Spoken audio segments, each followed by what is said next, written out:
Jangan lupa untuk subscribe YouTube channel Metro TV News dan nyalakan notifikasinya.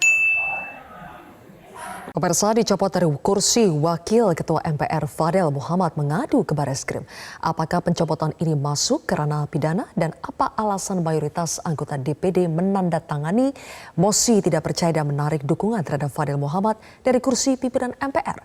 Saya akan membahasnya bersama dengan Ketua Komite 1 DPD RI Fahrul Razi serta Kuasa Hukum Fadel Muhammad Elsa Syarif. Selamat malam, Bu Elsa, Pak Fahrul. Ya, selamat malam. Assalamualaikum warahmatullahi wabarakatuh. Waalaikumsalam. Oke, Bu Elsa, kenapa Fadel Muhammad menempuh jalur hukum? Iya, itu bukan jalur hukum aja. Kita kan mengadukan kepada Badan Kehormatan juga. Kemudian ada tindak-tindakan yang memang ada unsur pidananya. Dan itu kita laporkan ke Bareskrim. Tindakan apa, Bu, yang disebut ada unsur pidananya? Di dalam tindakan-tindakannya itu jelas ada sesuatu yang menghina dan menjatuhkan harkat dan martabat seseorang. Ya, kemudian juga mengatakan mosi tidak percaya dan mencabut dukungan. Itu harus ada sebabnya karena klien saya sampai menjadi wakil ketua MPR dari DPD itu kan melalui pemilihan. Tentu harus ada sebabnya, sebab musabab kenapa dicabut. Tidak bisa seenak semaunya sendiri tanpa dasar hukumnya. Dia harus melalui BK kalau memang ada kesalahannya. Dan bukan ikut-ikut rame, ya mosi tidak percaya. Dan apalagi mosi tidak percaya, tidak ada dalam aturan hukum. Mencabut itu juga tidak harus ada sebabnya.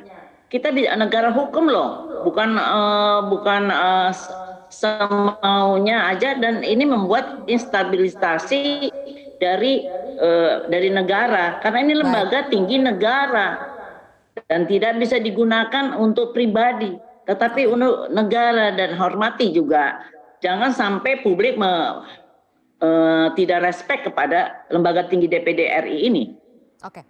Bu Elsa, jadi dalam pelaporan ke Bareskrim yang dilaporkan siapa, Bu? Ya itu kan kita pro justisia, kita nggak akan katakan itu. Nanti lihat aja penyidik yang mengungkapkan itu. Tapi yang jelas kita melakukan langkah hukum dan langkah internalnya melaporkan kepada Badan Kehormatan. Saya nggak akan sebut namanya, tapi tentu semua juga bisa memperkirakan siapa orang itu. Baik, Pak Fahrul, bagaimana respons Anda sebagai perwakilan dari DPD ya ketika Fadel Muhammad menempuh jalur hukum untuk melawan upaya pencopotan dirinya dari kursi pimpinan MPR? Ya, yang pertama kita memberikan apresiasi ya kepada Pak Fadel Muhammad melalui kuasa hukumnya untuk melaporkan melalui Bareskrim. Ya silakan saja sebagai hak demokrasi, hak hukum Pak Fadel melaporkan di Bareskrim. Tapi saya ingin katakan yang ada perbuatan ini menjadi sia-sia karena memang salah penempatan. Persoalannya itu bukan persoalan pidana, ini bukan persoalan hukum yang harus dilaporkan kepada Bareskrim Mabes Polri. Apa persoalan utamanya sebenarnya? Dan rakyat harus tahu bahwa kita sepakat kita negara hukum dan juga kita negara demokrasi. Salah satu substansi demokrasi itu adalah adanya kontrol, adanya pembatasan kekuasaan.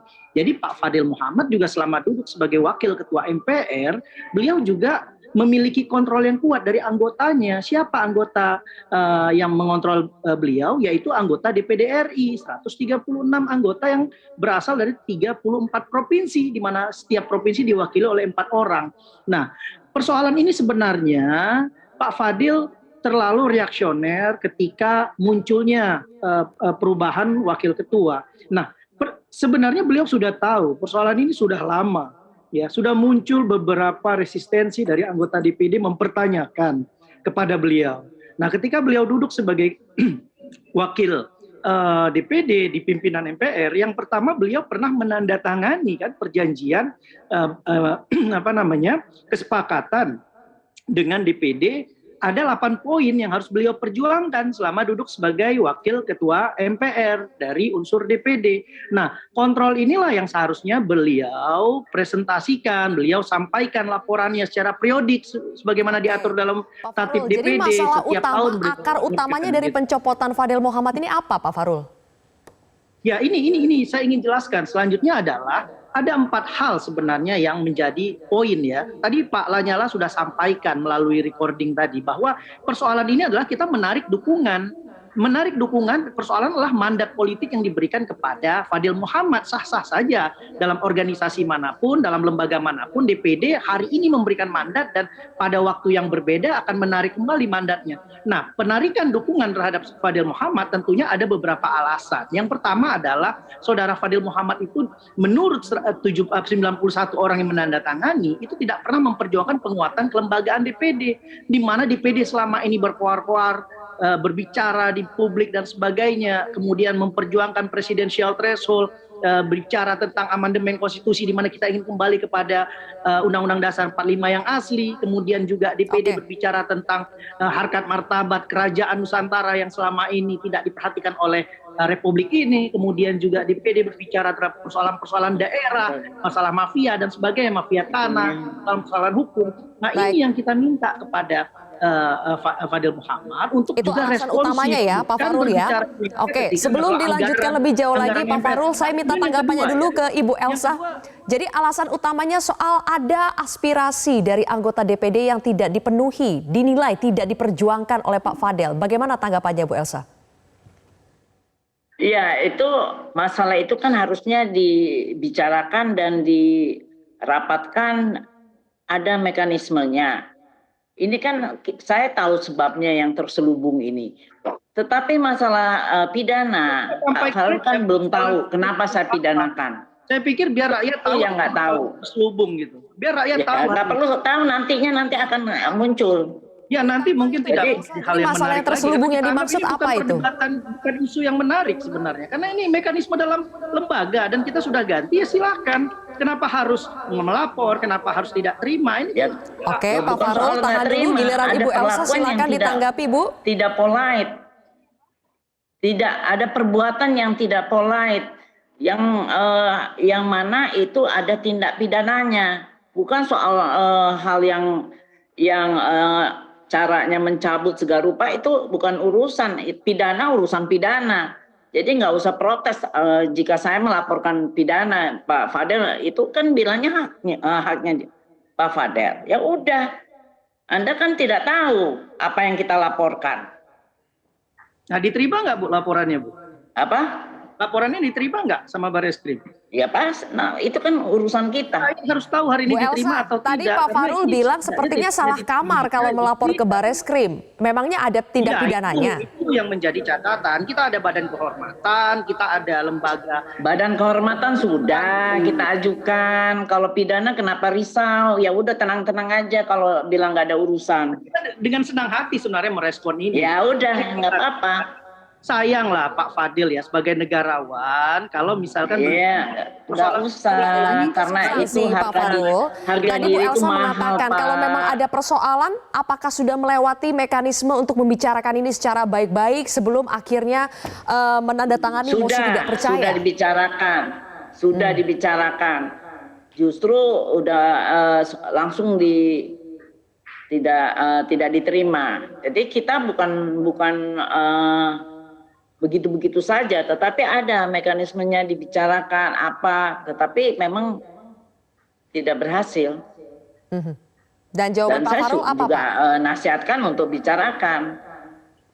Kenapa bisa mengatakan itu tidak diterima? Apa sudah terima atau tidak? Kenapa bisa mengatakan itu? Apakah DPD intervensi ke Mabes Polri? Kan belum tahu. Jawabannya apa Pak Farul?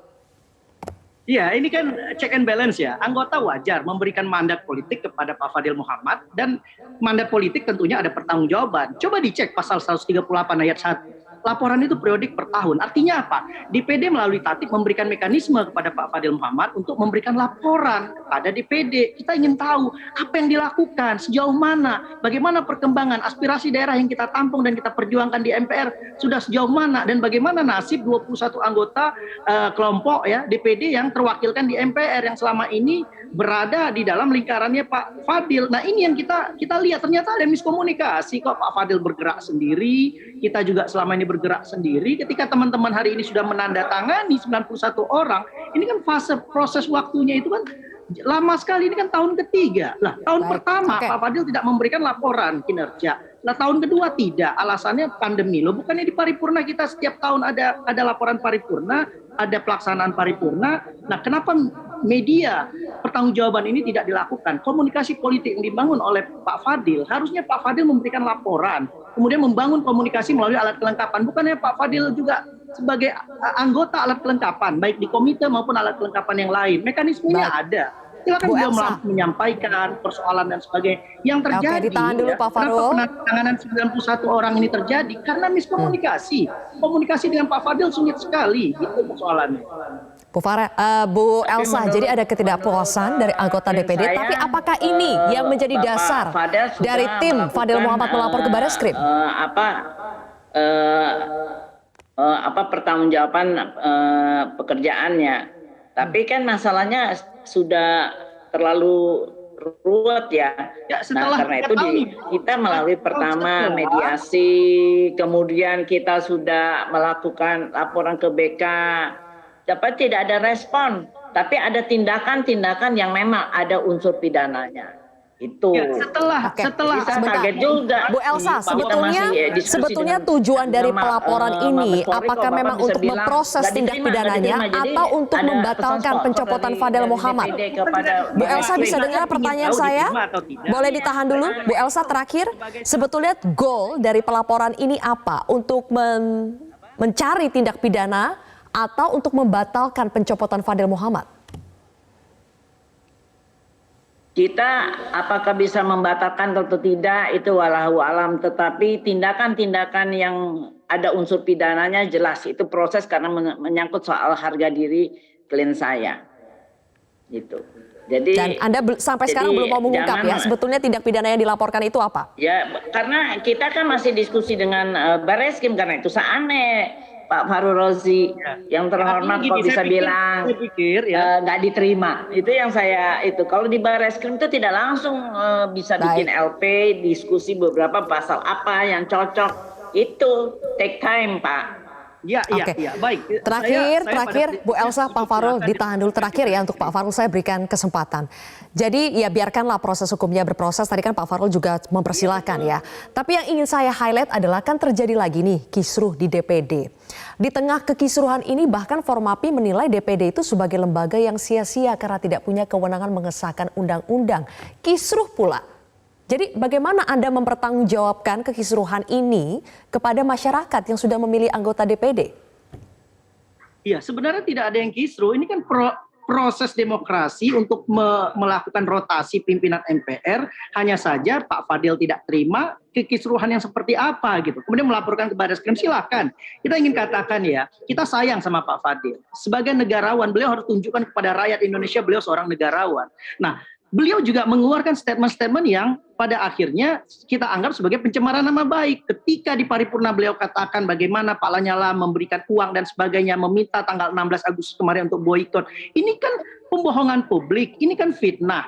Tentunya ya Pak Lanyala dan DPD, anggota DPD bisa melaporkan beliau dengan bukti yang ada di rekaman paripurna. Tapi karena sayang kita kepada beliau, ada mekanisme lain. Ini bukan persoalan hukum. Kita tidak memecat beliau, tidak memberhentikan beliau, karena memang persoalannya ini adalah bukan hanya persoalan hukum ya. Kalau kita bicara persoalan hukum, apakah beliau hadir sebagai alat kelengkapan di dalam rapat-rapat DPD, sidang paripurna? Berapa kali beliau absen? Kita saja yang sering datang di paripurna yang tidak lengkap absen saja mendapat teguran dari Badan Kehormatan. Kemudian bagaimana beliau mempertanggungjawabkan apa yang sudah ada di MPR selama ini? Saya pikir ini adalah masalah etika, ya, masalah etika politik sebagai pejabat negara, sebagai negarawan yang diminta pertanggungjawaban oleh anggota DPD sebagai mandat politik. Sayang sekali sekarang waktu persoalan kita di luar terbatas, sana, tapi masyarakat sudah kita tangkap. mempertanyakan DPD.